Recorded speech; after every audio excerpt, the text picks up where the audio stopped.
noches, muy buenas tardes, muy buenos días, dependiendo la hora que estés mirando este video. Soy el profesor de comunicación. Hoy día vamos a tocar un tema que es el siglo de oro español, dentro del curso que es literatura. Muy bien. Espero que sea de tu agrado, espero que aporte algo en tu conocimiento y en tu formación académica.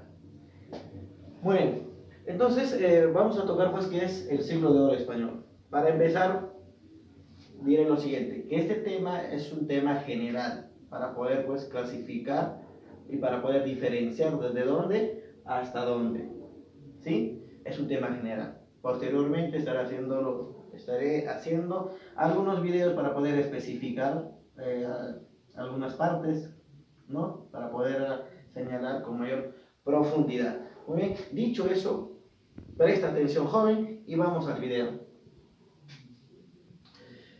Siglo de oro español, contexto histórico. Cuando dice contexto histórico, quiere decir en qué época, en qué hechos se están suscitando en España. Muy bien, comenzaremos entonces a decir lo siguiente. ¿Qué es lo que sucede en España? En España, ¿ya? Se da pues el avance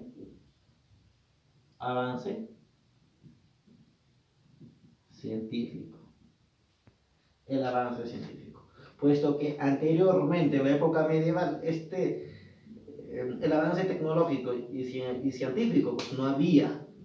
Y esto se retoma recién pues en la época renacentista. Por lo tanto, pues hay avance científico. Y eso nos lleva pues que haya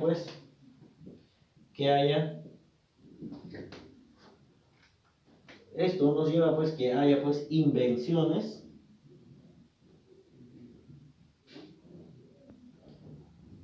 de aparatos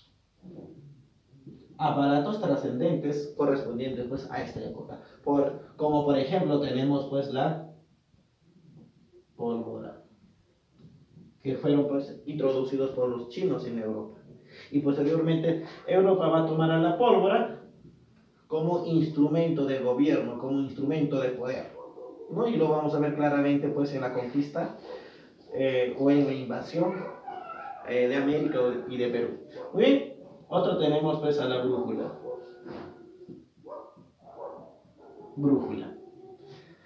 La brújula y el telescopio de Galileo. Aparatos que van a ayudar a España y a Portugal pues en las grandes navegaciones. Muy bien. Muy bien, el siglo de oro español pues está corresponde a dos grandes corrientes. Estas dos corrientes son el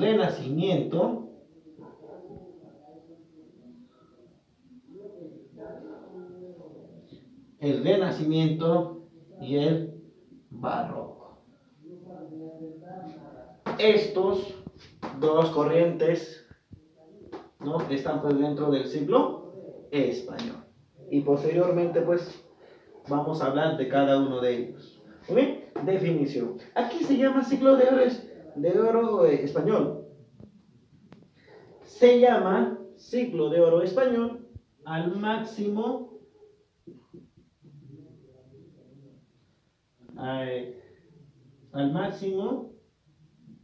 esplendor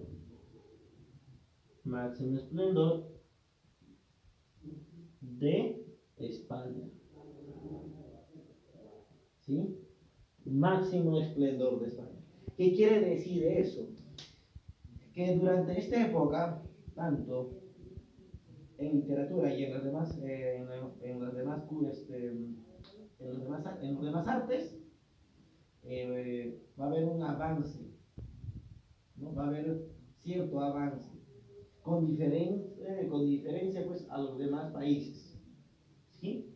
Entonces, dentro de esta época vamos a tener pues a La vida y sueño, Lazarillo de Tormes, las novelas de caballería, Fuente de Ovejuna, Don Quijote de la Mancha. ¿Se dan cuenta? Son obras de gran importancia universal. Por lo tanto, será pues esta agrupación, ¿cierto? Pertenecería pues a esta gran agrupación, ¿no? Por lo tanto, se llamaría siglo de oro español. Muy bien, nos vamos a las características. ¿Qué características tiene? Primero, comenzaremos diciendo que las características del siglo de oro español, en este caso del Renacimiento y del Barroco, serían pues de cierta manera influencias italianas, ¿no? Muy bien, comenzamos diciendo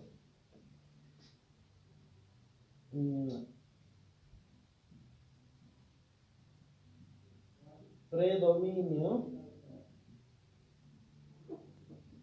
de la razón.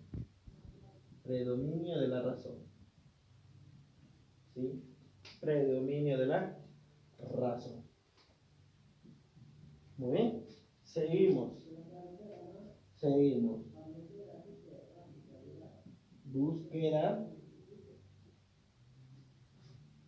de equilibrio entre fondo y forma. Búsqueda de equilibrio entre fondo y forma. Bien, continuamos. Concepción filosófica o filosofía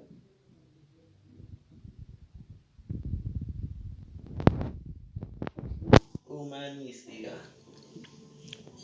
¿Cómo se llama esto? Antropocentrista. Tienen esa concepción de antropocentrista. ¿Qué quiere decir eso? Que el hombre es el centro del mundo. Es el hombre quien sufre, es el hombre pues que pasa ciertas aventuras y desventuras. Es el hombre. Y es el hombre pues que va a trazar su destino. No Dios, sino pues el hombre. Continuamos.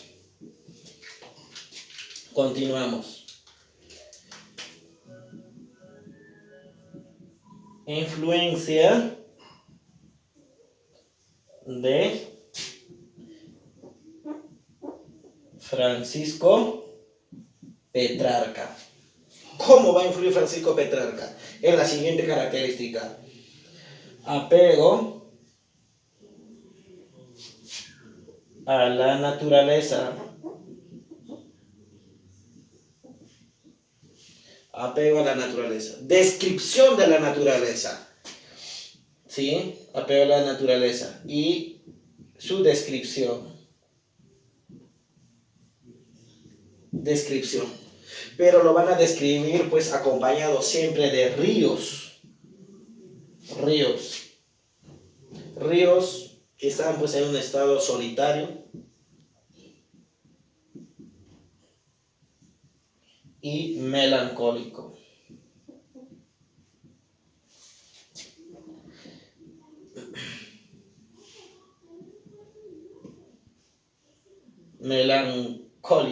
Muy bien.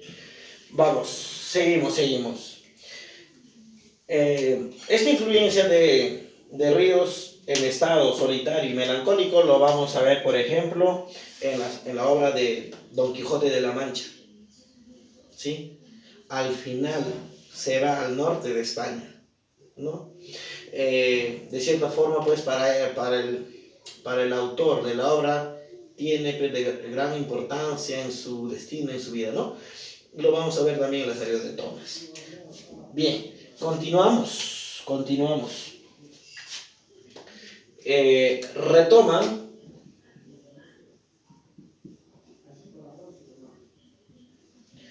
los conceptos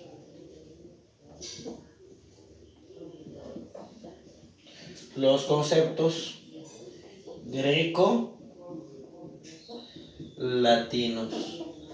¿Qué quiere decir esto? Que van a tomar pues los conceptos clásicos de Grecia y de Roma. ¿Sí? La línea del tiempo vamos a ver cómo es esto, este proceso. La línea del tiempo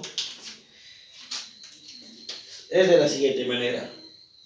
Esta es la literatura clásica. La literatura clásica va a ir en desarrollo para arriba, observen, y va a llegar a un punto, ¿sí? Este punto va a ser inicio de otra época, inicio pues de una literatura medieval y retrógrada, todo lo que, todo pues estaba centrado pues en Dios, y llega hasta un punto. ¿Sí? Esta época, pues habíamos dicho que se llama clásica. Y esta época habíamos dicho que se llama medieval. Muy bien, luego aparece pues una época llamada época del Renacimiento. La época del Renacimiento pues dice, oye mira, antes pensábamos de esta forma. No, mejor pensemos de esta forma. Y nos vamos a ubicar a este punto, a la época máxima que han alcanzado, la época clásica. Entonces van a tratar de llegar, ese es su objetivo, de llegar a este punto máximo. Entonces empezarán pues, de cierta forma, comenzarán pues así. Quiere decir que aún en su búsqueda de la perfección literaria, en su búsqueda de perfección de redacción, todavía hay presencia de Dios, pero ya no de una manera central, como un tema principal, sino de una forma secundaria. Hay que recordar que el tema principal tiene que ser el hombre en esta época. Muy bien, ahora sí, dicho eso, vamos a ver entonces la periodificación y los grupos del siglo de oro español. Muy bien. En esta parte vamos a ver pues a los personajes que tienen a los máximos representantes de la época del siglo de oro español. Tenemos a Garcilaso de la Vega, Fray Luis de León, Fernández de Herrera, López de Vega, Miguel de Cervantes Saavedra, Francisco Quevedo, Fray Luis de Góngora y Argote, Calderón de la Barca. Muy bien, si la pregunta fuese, ¿con qué personaje inicia el siglo de oro español? Entonces, la respuesta sería Garcilaso de la Vega. Si la pregunta fuese, ¿con qué personaje concluye el siglo de oro español? La respuesta sería Calderón de la Barca. Muy bien, quizás no te pregunta por personaje, te pregunta por obra. ¿Con qué obra comienza? Sonetos. ¿Y con qué obra termina? La vida es sueño. Muy bien. Entonces hay que tener cuidado en las preguntas. Y esta es pues la secuencia, la periodificación de forma cronológica. Muy bien, vamos. Garcilaso de la Vega pertenece a la escuela italiana. ¿Por qué a la escuela italiana? Garcilaso de la Vega fue expulsado de España, por lo tanto, en esta época que vivían en España todavía medieval, Italia ya vivía la época renacentista. Por lo tanto, va a copiar esas características renacentistas y después va a tratar de introducir a España. Por esa razón tiene pues una escuela italiana. Al igual pues que Dante Alighieri, Francisco Petrarca y Giovanni Boccaccio. Igual. ¿Sí? Muy bien, vamos al siguiente personaje. Tenemos Fray Luis de León. Pertenece a la escuela de Salamanca o Salamantina. Tenemos a Fernando de Herrera. Pertenece a la escuela de Sevilla. López de Vega no tiene escuela. Miguel de Cervantes no tiene escuela, pero sin embargo tienen obras importantes. López de Vega, Fuente Ovejuna. Miguel de Cervantes, el ingenioso hidalgo Don Quijote de la Mancha. Francisco Quevedo pertenece a la escuela conceptista. Luis de Góngora pertenece a la escuela culterana. Calderón de la Barca no tiene escuela, pero tiene una obra, La vida es sueño. Muy bien, ahora nos vamos a ir por reinados. Garcilaso de la Vega, Carlos I, Fray Luis de León y Fernando de Herrera Felipe II. Seguimos. Lope de Vega, Miguel de Cervantes, Felipe III. Muy bien. Francisco Quevedo, Luis de Góngora y Calderón de la Barca, Felipe IV. ¿Sí? Muy bien. A la parte que está todo de negro, ¿sí? A la parte que está todo de negro, se llama Renacimiento. ¿Sí? Renacimiento. Y el Renacimiento se divide en dos. Primer Renacimiento y segundo Renacimiento. El primer Renacimiento se da con Carlos I. El segundo Renacimiento se da con Felipe II. Muy bien. A la época, o a este periodo, o a lo que está de color rojo, se llama época de transición. ¿Qué quiere decir eso? Que aún hay presencia del Renacimiento, pero ya quieren pasar a otra época, que es el Barroco.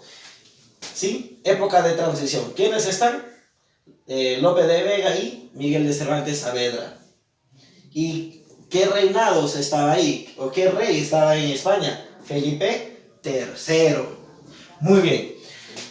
Época del Barroco. En la época del Barroco tenemos tres personajes. A Francisco Quevedo, Luis de Góngora y Argote y Calderón de la Barca. Barroco. Época de plenitud. Reinado Felipe IV. Muy bien. Muy bien. Entonces nosotros pues vamos a dar inicio a la primera obra de este siglo español, de esta época. Será pues la novela picaresca. La novela picaresca. Obra más importante de esta especie narrativa es Lazarillo de Tormes. Nombre original, Lazarillo de Tormes y sus fortunas y desfortunas. Es su nombre original. Muy bien, características. Características de esta novela picaresca. Primera característica de esta novela. Primera característica. El personaje principal, ya, personaje principal es popular. Popular. ¿Qué quiere decir eso, popular? ¿Qué quiere decir? Que pues proviene del pueblo. Proviene del pueblo. Está pues dentro de ellos. Tiene las características comunes de cualquier tipo de personaje que vive dentro de nuestra sociedad. Ya no es como la época medieval, que el personaje principal era pues un caballero. Por ejemplo, tenemos pues el cantar de Roldán, que es un caballero, Roldán, o el mío sí. ¿Se dan cuenta? No es como esa época. Muy bien. Dice, principal, popular. Muy bien. Siguiente característica. Es un antihéroe. Antihéroe. ¿Qué quiere decir antihéroe? Antihéroe quiere decir que es un personaje que no da cosas buenas, que al contrario enseña pues cosas malas, ¿no? Cosas malas. ¿Ya? Muy bien. Siguiente característica. Se da en lugares públicos. ¿Sí? Como es popular, obviamente que se tiene que dar pues, en un lugar público. ¿Sí? Lógico, ¿no? Porque, por ejemplo, lugares públicos, el mercado, la calle, etcétera, en fin. ¿Sí? Muy bien, entonces, pues, eso sería, pues, algunas características de la novela picaresca. ¿Y cómo es un pícaro? Perdón. El personaje principal es un pícaro. ¿Y cómo es un pícaro? Alegre y astuto. Propio de su sociedad. Muy bien, continuamos. Vamos a hacer un análisis de esta obra de Lazarillo de Tormes. Autor, anónimo. Voy a explicar después por qué anónimo.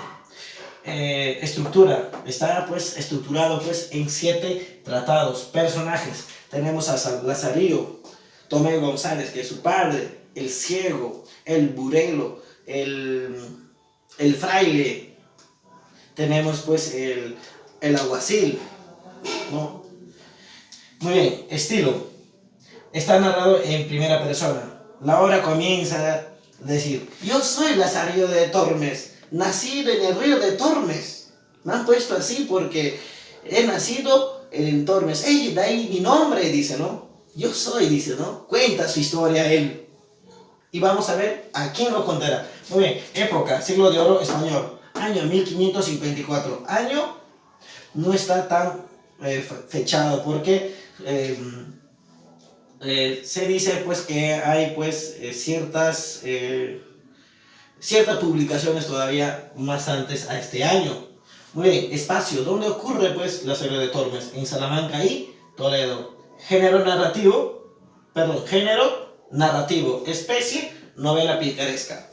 En este caso de novela picaresca, la serie de Tormes sería pues una epístola. Sí, una epístola, porque en esta época todavía no había la existencia de novela. ¿Sí? Es una carta dirigida pues a un personaje de un alto rango. Muy bien, vamos a tratar de explicar un poquito de la serie de Tormes. La serie de Tormes es un joven, es un niño, ¿no? Que no tiene pues para comer. Y su mamá pues se dice pues que tuvo otros oficios, ¿no? Y no tiene para alimentarlo. Y sabe pues que en cualquier momento se va a desligar. Por lo tanto, llega pues un ciego a quien le ofrece un trabajo, ¿no? Y Lazarillo y su mamá le dicen, ¿no? Haz caso a todo lo que te digan. Y Lazarillo pues con esta recomendación se va pues con el ciego pues de Salamanca, ¿no? Se va a ir. Muy bien. Todos pues sus amos han tratado de dominarle, la han matado de hambre, no le han dado de vestir, en fin. El escudero aparentemente tenía pues dinero, aparentemente, pero al final no tenía dinero. Y Lazarillo de Tormes le llevaba comida todavía a este personaje. Bien. Acerca del autor se dice que está pues narrado en primera persona porque dice que el autor está tratando de ocultar algo, ¿no? Al parecer trata de ocultar algo. Y en esta época pues para que no lo vean mal o no lo condenen, va a tratar de ocultar la autoría, ¿no? Y pues hasta el día de hoy no se sabe, ¿no?, quién es el autor. Muy bien. A pesar de que Lazarillo de Tormes nos enseña cosas malas, ¿ya? A pesar de que nos enseña cosas malas, como a robar, a ser astuto, siente un gran amor y siente hacia las demás personas, ¿no? Por ejemplo, cuando se va a encontrar con el bulero pues va a estafar a las personas vendiendo bulas, ¿no? Y él dice, oye, ¿por qué haces eso? No le gusta. Y le dice, pues creo que hasta aquí no más puedo servir, señor, ¿no? Y se aleja de él. ¿Se dan cuenta? Con el ciego también, el ciego que le mataba de hambre, él pues al final se venga, ¿no? Se venga. Paradójicamente, como él mismo se ha vengado, el ciego como lo ha castigado, de ese mismo modo se venga, ¿no? El ciego al inicio le empuja contra un toro, ¿no? Tienes que ser más hábil, más astuto, le dice, y le empuja contra una estatua de un toro. Y al final Lazarillo también pues le hace golpear con un poste, ¿no? Le hace caer pues en un charco de agua, ¿no? Entonces Lazarillo de Tormes ha desarrollado cierta habilidad de astucia, ¿sí? Pero esta astucia no se lleva a lo más malo, digamos, ¿no? No es malo. ¿no? Hay cierta inocencia en su vida, ¿no? Cierta inocencia. Por ejemplo, cuando se pone a rezar en la iglesia, ¿no? Dice que rezaba, ¿no? Ay Dios, yo quisiera que alguien muera hoy día. Por lo menos ahí como, ¿no? Y pues de esa forma rezaba, ¿no? Porque el fraile no le daba ni para comer, ¿no? Y a pesar que tenía pues una arca llena de queso, de leche y pan, no le daba de comer, ¿no? Y él todos los días pues rezaba pues para que alguien muera, ¿no? Diosito, si me escuchas, haz que muera alguien hoy día, decía, ¿no? ¿Se dan cuenta? Hay cierta inocencia todavía, hay algo que podemos rescatar de Lazarillo de Tormes, ¿no? Que a pesar de las cosas que ha vivido, él nunca ha sido egoísta y siempre ha buscado pues su satisfacción de su barriguita, ¿no? De estar lleno. ¿Sí? Muy bien jóvenes, eso sería todo con respecto pues a esta clase. Espero que haya sido de su agrado. Para mayor información, llámenme, escríbanme, que gustosamente voy a responder todas sus preguntas o inquietudes. A gran escala pues es eso, ¿no? El siglo de oro español. Las épocas, la primera representación, la primera manifestación, tenemos a Lazarillo de Tormes. Posteriormente estaré haciendo un video de la novela de caballería Fuente Ovejuna, Don Quijote de la Mancha, y al final terminaríamos pues con el teatro barroco, el teatro de Calderón de la Barca. Muy bien jóvenes, eso sería todo, hasta la próxima.